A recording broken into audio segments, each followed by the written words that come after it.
En préparant le livre Israël, parlons-en, j'ai demandé à deux assistantes d'aller dans les rues de Bruxelles, demander au hasard aux gens qu'est-ce qu'ils savaient sur l'histoire et sur la situation d'Israël.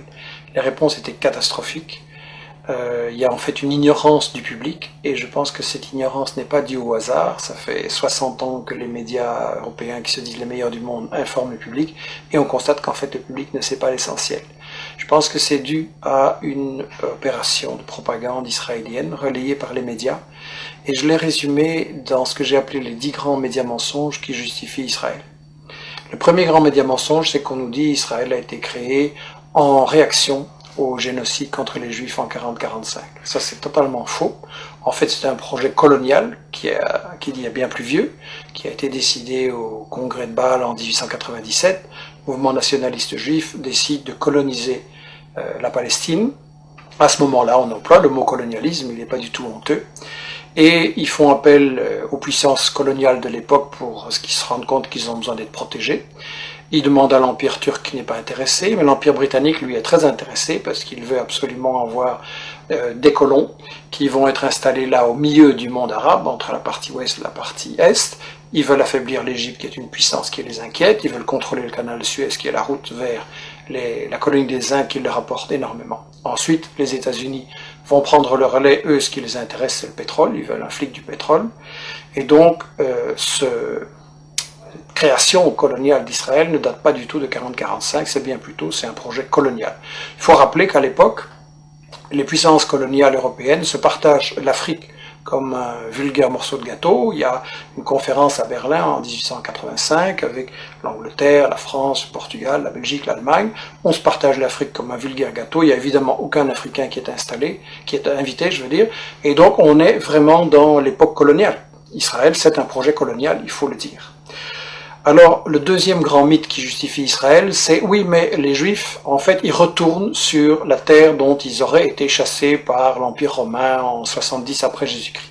Ça, c'est aussi un mythe total, parce que, en fait, j'ai interviewé dans ce livre l'historien Shlomo Sand, qui a lui-même interviewé les historiens, les archéologues israéliens, et tout le monde dit non, il n'y a pas eu d'exode, et donc il n'y a pas de retour. En gros, les populations, elles sont restées là, elles n'ont pas bougé. Bien sûr, il y a eu des invasions, des migrations, des mélanges, mais en gros, elles n'ont pas bougé, les populations. C'est qu'il y a deux conséquences cocasses. La première, c'est que, au fond, les descendants des Juifs de l'époque de Jésus-Christ, c'est les Palestiniens qui vivent là aujourd'hui, maintenant. Et la deuxième conséquence, c'est que, alors, s'il n'y a jamais des gens qui sont partis, quels sont ces gens qui nous disent qu'ils reviennent? En fait, ce sont des convertis, des Européens de l'Est, de l'Ouest, des Maghrébins, qui se sont, à différents moments, pour différentes raisons, convertis à la religion juive. Et en fait, comme dit Shlomo Sand, le peuple juif, ça n'existe tout simplement pas. Il n'y a pas d'histoire commune, il n'y a pas de langue commune, il n'y a pas de culture commune, il y a juste une religion. Mais une religion, c'est pas un peuple. On ne parle pas de peuple chrétien, de peuple musulman, et donc pas de peuple juif non plus. Alors le troisième grand mythe, c'est l'idée que, en fait, c'est pas grave s'ils se sont installés là en Palestine pour coloniser, parce que nous dit-on, c'était un désert, c'était une terre sans peuple, donc c'était vide. Ça aussi, c'est un mensonge total. En réalité, les témoins de l'époque, déjà au 19e, début 19e, disent la Palestine, c'est un océan de blé. Il y a des cultures et des exportations, notamment vers la France, de l'huile, du savon, les fameuses oranges de Jaffa. Et d'ailleurs, quand les colons britanniques et puis les colons juifs vont vouloir s'installer en Palestine à partir de 1920, les paysans palestiniens refusent de céder leurs terres, et donc il y a des révoltes, il y a des grèves générales, il y a des manifestations avec de nombreux morts, il va même y avoir une guérilla en Palestine, donc c'était tout sauf un désert, et tout ça n'a été brisé que par une répression très très féroce de l'occupant britannique et des sionistes ensuite.